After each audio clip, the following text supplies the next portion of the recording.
I found that nothing in life is worthwhile unless you take risks. Nothing. Nelson Mandela said, "There is no passion to be found playing small and settling for a life that's less than the one you're capable of living." Now, I'm sure in your experiences in school and applying to college and picking your major and deciding what you want to do with life, I'm sure people have told you to make sure you have something to fall back on. Make sure you got something to fall back on, honey. But I never understood that concept, having something to fall back on. If I'm going to fall, I don't want to fall back on anything except my faith. I want to fall forward. I figure at least this way I'll see what I'm going to hit. Fall forward. This is what I mean.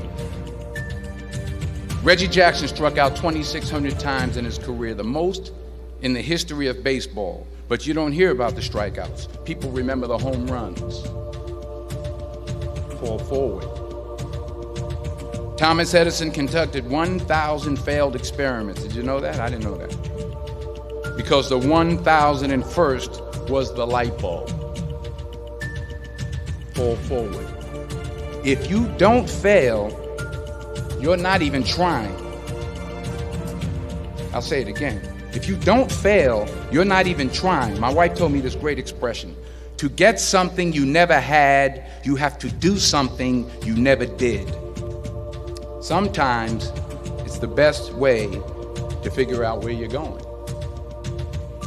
Your life will never be a straight path. I began at Fordham University as a pre-med student. I took a course called cardiac morphogenesis. I still can't say it. Cardiac morphogenesis. I couldn't read it. I couldn't say it. I sure couldn't pass it. So then I decided to go into pre-law, then journalism.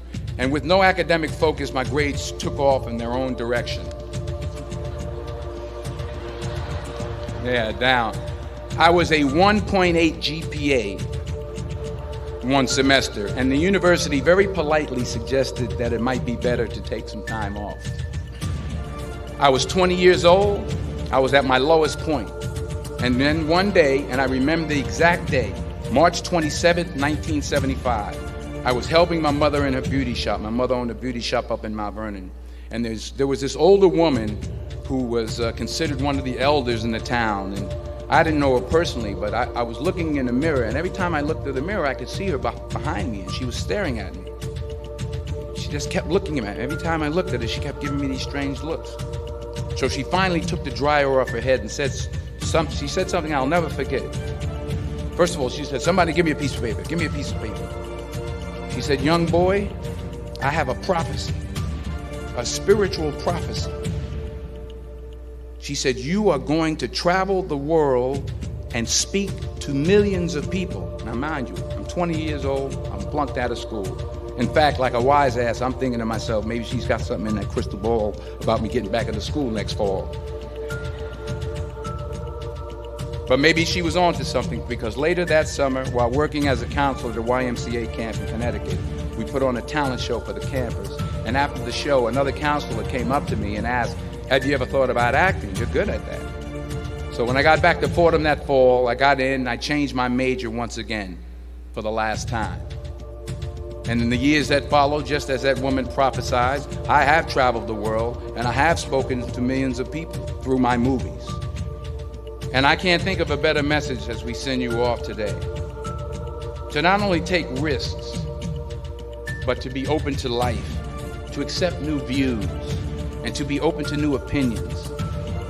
When you leave the friendly confines of Philly, never be discouraged, never hold back, give everything you got.